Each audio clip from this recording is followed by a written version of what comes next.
Mana ya? Apa sih yang dimaksud dengan pengembangan diri? Saya akan coba jelaskan di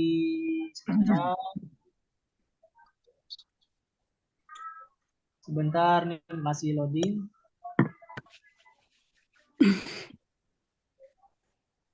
Oke, saya coba. Bapak Ibu, saya ingin mencoba berinteraksi dengan Bapak Ibu. Perencanaan kinerja itu dimulai dari pengelolaan kinerja itu dimulai dari bulan Januari sampai Juni, Pak. Juni sampai Juni. Ini saya akan ceritakan Bapak Ibu. Ini kebaca tulisannya ya Bapak Ibu ya. Terbaca, Pak. Saya akan ceritakan asbabun nuzul atau sebab-sebab poin muncul dalam pengembangan. Bapak Ibu katakan dari Januari ke Juni berapa bulan? 6 bulan ya? Iya, 6 bulan. 6 bulan ya Bapak Ibu. Oke. Januari. KTP-nya mana?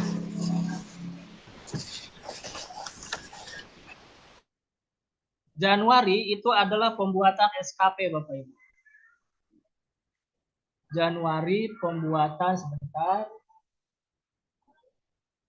Januari pembuatan SKP.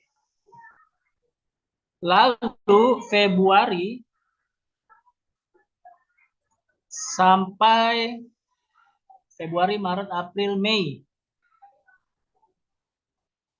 Itu observasi Bapak Ibu. Ini kira-kira berapa bulan? 4 bulan kan ya Bapak Ibu ya? Februari ke Mei 4 bulan. Februari, Maret, April, ya 4 bulan. 4 bulan itu kalau saya konversi ke minggu berapa Bapak Ibu? 16 minggu ya? 16. Oke. Fokus. Nanti bulan Juni itu adalah penilaian. Oke. Perhatikan Bapak Ibu, dalam 1 minggu itu kan dari Senin sampai dengan Jumat. Jam kerja Bapak Ibu. Oke. Jika ini yang dimaksud pengembangan diri Bapak Ibu. Kalau suaranya tolong dimatikan Bapak Ibu. Bahasanya begini, kalau saya jadi kepala sekolah dan teman-teman yang hadir di sini jadi guru, saya akan bilang kepada teman-teman di sini, wahai Bapak Ibu guru yang hadir hari ini, teman-teman berkomitmen dalam 1 minggu mau belajar berapa kali sih?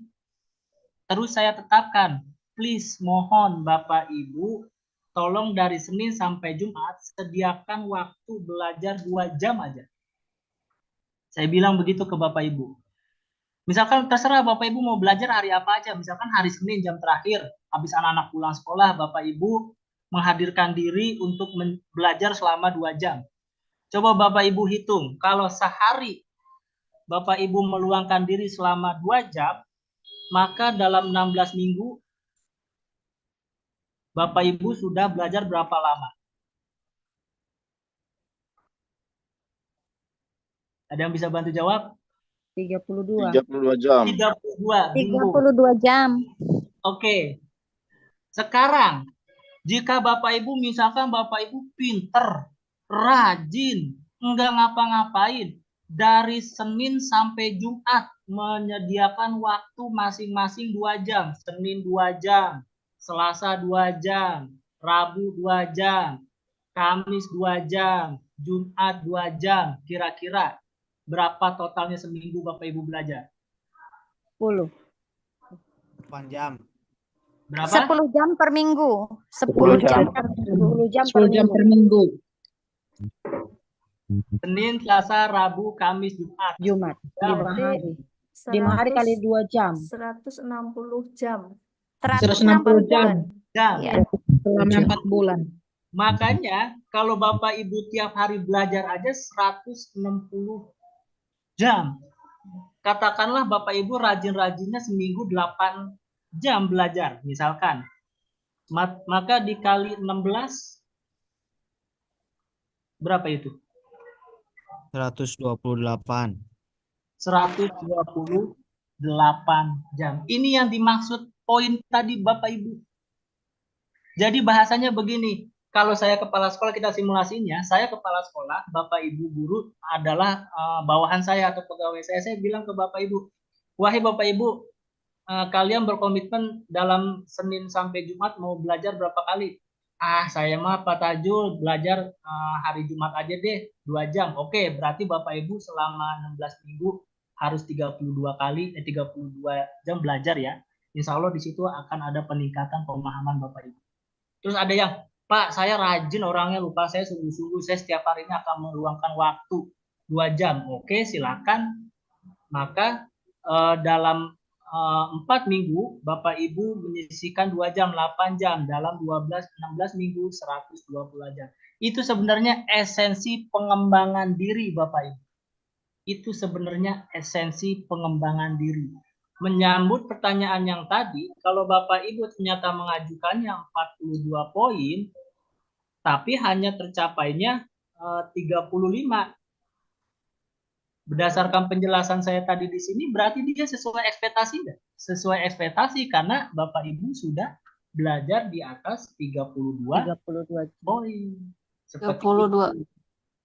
32. Berarti sudah melebihi dari 32 jam. Betul.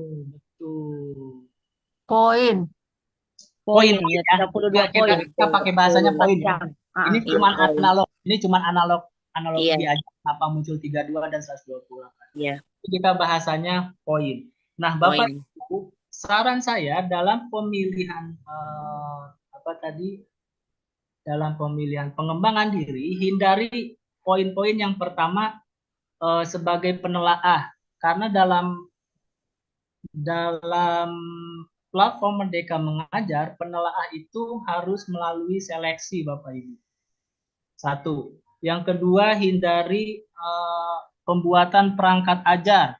Karena pembuatan perangkat ajar itu yang dimaksud adalah perangkat ajar yang sudah terseleksi dan muncul di fitur perangkat ajar ini. Kalau Bapak Ibu nggak bisa ngupload ke perangkat ajar, karena yang bisa mengupload dokumen ke perangkat ajar hanya kontributor. Kalau dokumen Bapak Ibu udah masuk di sini, baru boleh.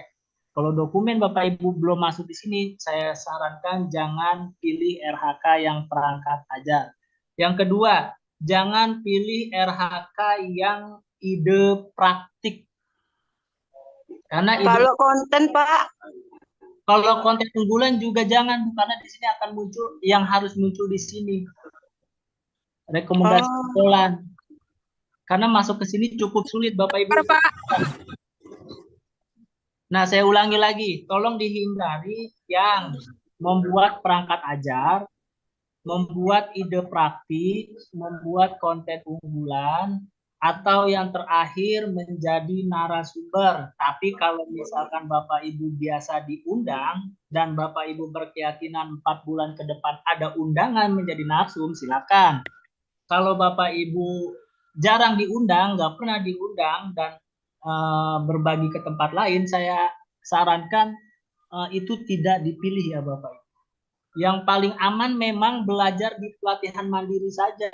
Nanti di pelatihan mandiri ini ada pelatihan sesuai indikator yang ingin Bapak Ibu tingkatkan tadi di perilaku kerja. Nanti tinggal pilih topiknya saja Bapak Ibu. Nah, ini tinggal pilih topiknya. Sebentar nih masih loading. Topik sekarang muncul sudah 43 atau 44 topik. Ini yang terbaru. Nanti Bapak Ibu tinggal cari topik yang sesuai dengan indikator yang Bapak Ibu pilih di awal tadi. Nah, saran saya yang paling mudah memang di sini. Atau Bapak Ibu bisa memilih webinar. Webinarnya dari mana? Bisa dari PMN, kegiatan ini. Fitur webinar. Pak, Di sertifikat sini yang ada udah fitur webinar ini. sertifikat yang dulu kita udah dapat nggak bisa dipakai di sekarang ya Pak ya? Oke, sertifikat yang sudah didapat tidak bisa dipakai sekarang. Jadi begini Yang- Bapak Ibu, Eh, periode makanya penting sekali sebelum menuliskan SKP ini Bapak Ibu diskusikan dengan kepala sekolah. Jika kepala sekolah, karena ada dua dalil di sini. Di dalam PMM di pusat bantuan di situ diceritakan bahwa pengelolaan kinerja periodenya Januari sampai Juni. Artinya seluruh aktivitas pengembangan diri Bapak Ibu Januari sampai Juni itu bisa dianggap sebagai proses pengembangan diri.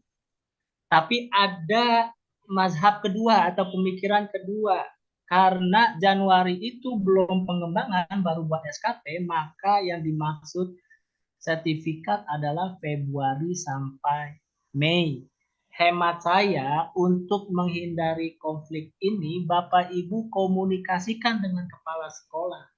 Sampaikan nama kepala sekolah, Bapak, Ibu kepala sekolah atau Bapak kepala sekolah, saya mau buat pengelolaan kinerja, misalkan ngikut webinar, tapi webinarnya kemarin ada di bulan Januari, boleh nggak saya upload? Kalau kepala sekolahnya bilang boleh, silakan. Seperti itu Bapak Ibu. Karena di sini ada dua sudut pandang. Ada yang menganggap Januari sampai Juni itu adalah periode pengelolaan kinerja. Ada yang menganggap Februari sampai Mei itu adalah pengembangan diri. Jadi silakan Bapak Ibu komunikasikan dengan kepala sekolahnya.